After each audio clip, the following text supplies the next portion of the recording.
Serelisation, and I'm here with the beautiful Carly Ashworth from Big Brother 10. Can you believe it? Thank you so much for talking to me. Your whole world must be a complete whirlwind at the moment. Like, it's like the typical story from kind of platform obscurity to knowing that you've got millions of people watching you every day. Must be very weird. Like, in a nutshell, tell us why you even decided to audition for Big Brother. Basically, it was to do something new in my life, to try something different. I'd done everything that I thought I could do, and I thought, you know what, I'm going to take a risk and I'm going to do this, and just really, it was for a change, I think. More than anything. Yeah, it was a change more than anything, and it was something that I felt that I wanted to do and that would benefit me. It would be something good for me, it would help me realise things. And what was the audition process like? Is it kind of very grueling, very long? Were you worried that when you went for the audition that you'd have to kind of dance around like a clown to be, do you know what I mean, to be noticed? Because it just seems like the more wacky you are, the greater chance you'll get to be in Big Brother. Or were you just yourself? I was myself the whole way throughout the thing. It's basically question after question after question, and in the final audition tape it's basically like you just said it all yourself, but it's just a number of questions. You've just got to be you. That's the way to get through the audition process, is just to be you the whole way and be honest.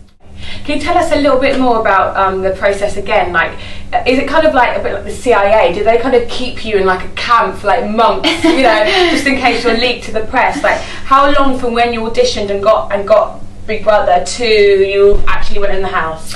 I started auditioning in January. Right. And it's a waiting game the whole way through. I started auditioning in January, then in March I had to go down to London for a week, and I auditioned that whole week. And I think the most nerve-wracking bit was before you open the door to find your housemates. I can imagine. Were you worried about falling down the stairs when you went in? You know you've got to walk down those stairs. The whole way I was worried about going up the stairs, and I had these high heels were ridiculous. So in the house, was there anyone who you just absolutely detested and just so glad that you're never going to be in the same space with them again? Marcus. I used to rant in the diary room about him all the time. But to me, he was just like sexist, and he was just vile and disrespectful to women, and I hate people like that. And obviously when I was on the show I just told it how it was, and I was like, I just dislike this guy. But I bet the diary room was like the best therapy ever. Like, you could just go in there and just kind of air all your dirty little... I'd love a diary room in my house, or at work would be great to have a diary room. And who do you think you'll still be friends with when you come out of the house? Dogface. Okay. I really did get on with her, she's lovely. You two were kind of like John at the hip to like, a certain extent, weren't you? She's really, really nice. And although me being friends with Lisa kind of killed me in the end, she's really true, she's honest, and she does tell it how it is, so I'd keep in touch with Lisa, I think, as well. And who was the smelliest in the house? Because you know there's always one that's got smelly feet, or just burps, or there's always one person that's just like, oh, get away from me. Who was that in the house? Was there anyone like that? I've said it before and I'll say it again. It was Marcus. All day long, I've said it before. Marcus. Brilliant, okay. And so, like, it sounds like you had the most amazing time. What was kind of like, did you have any low points in the house where you just thought, you know what, I can't do this anymore? Like, were there any stages, like, because obviously it's a real mental battle, that's what it looks like. You're kind of, you're with a bunch of people that you don't like or whatever, you're just stuck with them. Yeah. Was there any times in the house where you were just like, oh? There was 2 times where I just thought, oh my god. Once was when I was thinking about the outside and my boyfriend on the outside, and I was missing everybody, and you just never know what's going on. So that time, but I just shut it all off and I was like, I'm here, I need to enjoy myself. Then the second time was when we had no food, cigarettes, everything. So they took everything away from me, and I was like, oh, I just can't be bothered anymore. So, but that was the 2 times when I thought, oh.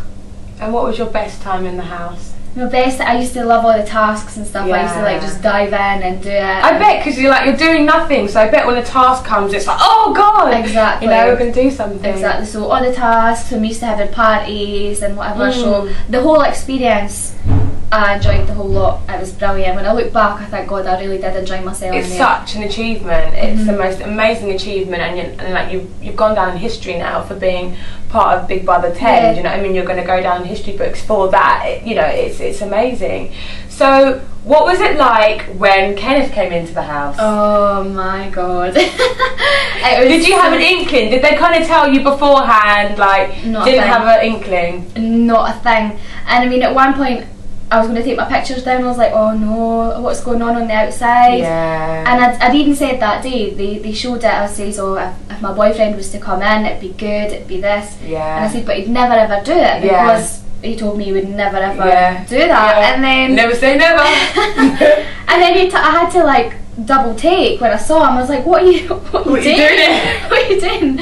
So, who let you in the front door? Exactly. I was really excited to see him because I hadn't been with him for 8 weeks. Of course. And I'd really missed him, and then when reality hit, I was like, I'm going out tonight and you should be on the outside waiting for me, no one here. So it was upsetting for me. Very emotional. I saw the clip and kind of, you know, Kenneth mouthed to you and like he loved you and kissed you and what have you, and that must have just been so, again, another mental challenge from like seeing him coming in, being really happy to like, why am I going and you're still here? Like, exactly. do you know what I mean? That must have been very, very weird for you. It was just a mix of emotions, and I knew when I saw him, I was like, yeah, my time's up, I'm definitely going to go now. Really? Why did you think that? It's just fate, it's just typical bad luck for me. I just knew, I was like, yeah, it's me, I'm going to go. Because it does make you wonder why they voted you out. Do you think it's because you were the girl that had your boyfriend in the house, like, to the public were like, get her out? Like, why do you think? Because it's not like